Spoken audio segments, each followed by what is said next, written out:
If you've ever had problems opening RAW files from your camera, then this video is for you. When taking photos, most digital cameras will save the images as JPEG or RAW files, or both if you wish. There are pros and cons of each format, and I've made a number of videos that go into these in more detail. But there's also another image format called DNG, and that's what I want to talk about in this week's video. Welcome to the Photo Genius channel.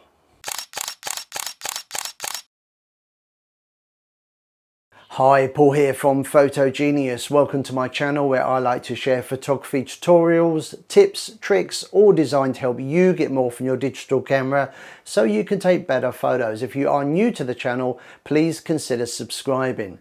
Now, you are probably going to be very familiar with the two common file types that cameras like this save images as. And of course, I'm talking here about JPEG and RAW files. Now, in this week's video, I want to talk about another image format. It's called the digital negative, or DNG. So a few weeks ago, I had a lady get in touch. She was having trouble opening her RAW files that she had shot with a brand new camera using Lightroom. Now, luckily, I was able to help her solve her problem, and I'm going to show you just how in a moment. But this is actually quite a common problem, particularly if you're using a new camera and your software hasn't been updated. Now, shooting RAW images is certainly not for everybody, but there are some advantages. Compared to JPEGs, RAW files are significantly larger. They contain more data and are preferred by professionals and anyone who wishes to get the absolute best from their digital images. But a RAW file is not a standard image format like JPEG. The RAW format is different, camera to camera, and is constantly being updated and improved. So when a new camera comes out, it may take a while for companies like Adobe to catch up and release an update so that software like Lightroom or maybe Photoshop can open and work with the latest RAW file produced by the latest camera. Now, according to Adobe, there are actually over 500 different variations of the RAW format. So every time a new version is added, an update has to be made. Now, I ran into this same issue myself some time ago when I was testing a brand new camera. The JPEGs were not a problem, but Lightroom did not recognize the RAW files at that time.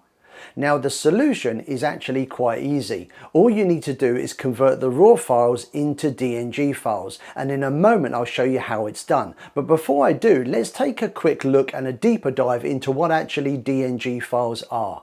DNG stands for digital negative and is an image format developed by Adobe that can actually be used without an Adobe account. You don't need a license. You don't even need to be using Lightroom or Photoshop.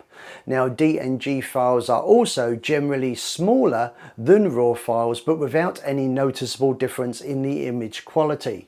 Plus, if you edit a DNG file, again, there is no loss of quality.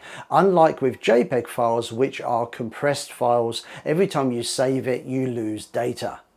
Now, some cameras are actually able to save images as DNG files as an alternative to shooting RAW. Now, the good thing about this is you get an uncompressed file with no loss of data, but you're not tied into using any particular software. So if you ever experience any issues opening RAW files, the solution is to simply convert your RAW files into DNG files, and this can be done easily using free software. Now, Adobe has a free DNG converter that works on either PCs or Macs. It's 100% free to download. It requires no sign up or subscription, and you'll find a link in the description below. Let me show you how easy it is to use. So once you've downloaded and opened the DNG converter, all you need to do is select the folder that contains the images you wish to convert. For this demo, I'm choosing the images taken with a Nikon camera that are currently still on a memory card. Now, the next step is to choose where you wish to save the files to.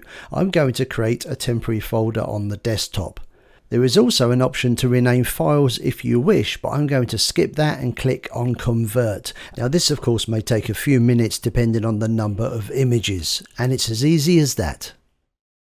Now, here's a bonus tip. Because DNG files on average are 15 to 20% smaller than RAW files, you can of course convert your existing RAW files to DNG files to save storage space. And good news if you're a Lightroom user, this can all be done within Lightroom simply by highlighting the images Then go to Library and select Convert Photo to DNG. So I really hope you've enjoyed this week's video and a look at DNG files. If you did and you found it useful, please consider giving it a thumbs up. That helps the videos get noticed, and that in turn helps the channel grow. And the more the channel grows, the more videos I can bring you. Now, to not miss out on future videos, please consider subscribing. And that's about it, other than to say thanks again for watching, and I hope to see you again sometime soon. See ya. Bye.